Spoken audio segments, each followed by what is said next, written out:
So, should you hire a realtor? Absolutely.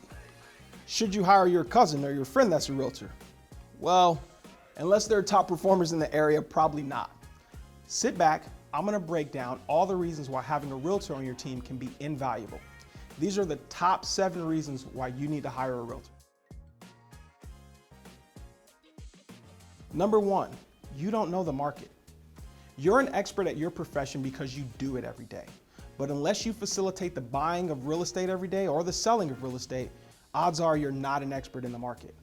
A good real estate agent knows the market and knows what you can expect.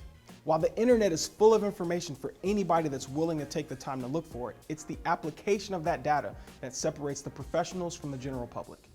Number 2, they negotiate better deals. Now listen, I'm sure you've scored yourself some great deals at local garage sales. You may have even been able to get your internet service provider to extend your introductory rate for a year. But don't be a bonehead and think any of that's going to matter when you're face to face with a shark listing agent.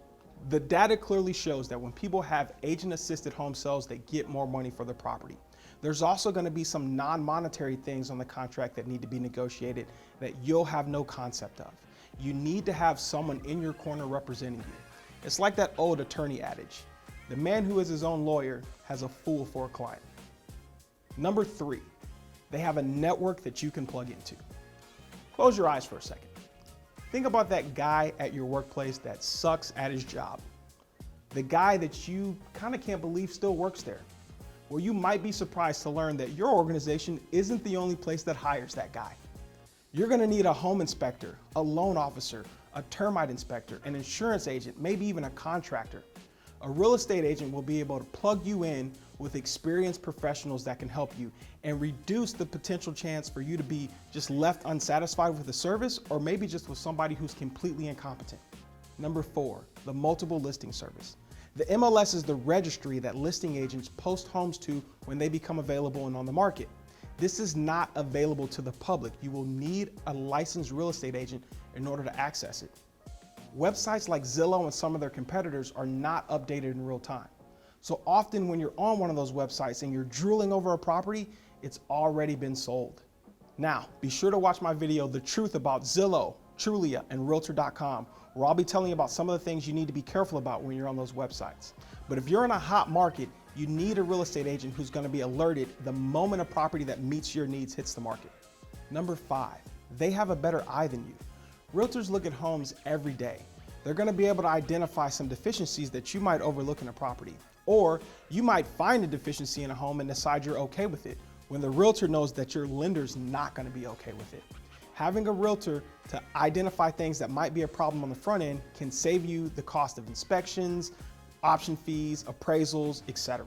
Number 6, they do all the paperwork. Offers, contracts, amendments, addendums, amendatory clauses. The amount of paperwork involved in a real estate transaction before you get to closing can be overwhelming. Realtors are familiar with the documents. They know what's customary and who should pay for what. If you try to do a contract with a listing agent, odds are every variable in that contract is going to favor the seller, not you. Number 7, it's free. I guess. Kind of. Call me cynical, but I think there's no such thing as a free lunch.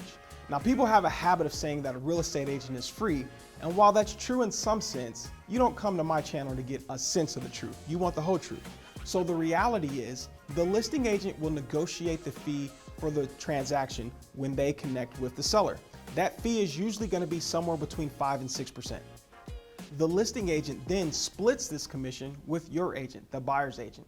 So this is how they get paid.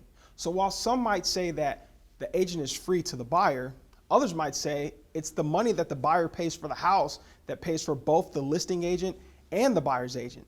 So with that frame of mind, some people think that, hey, if I don't have a buyer's agent, then I can save myself that cost and they should be able to take it off the price of the house. But remember, the seller already agreed on the percentage they would pay as a commission for the sale of the home. You not having an agent doesn't change that. It just means that the listing agent now doesn't have to split their commission. In most cases, when I see buyers negotiating their own deals, I don't see them getting better prices on the house. In fact, it's usually the opposite. Now, you're probably asking, well, how do I find the right agent? So be sure to watch my video, How to Find an Agent That Knows VA Lending, where I'll be breaking down the questions you need to ask to make sure that you have the right agent for you.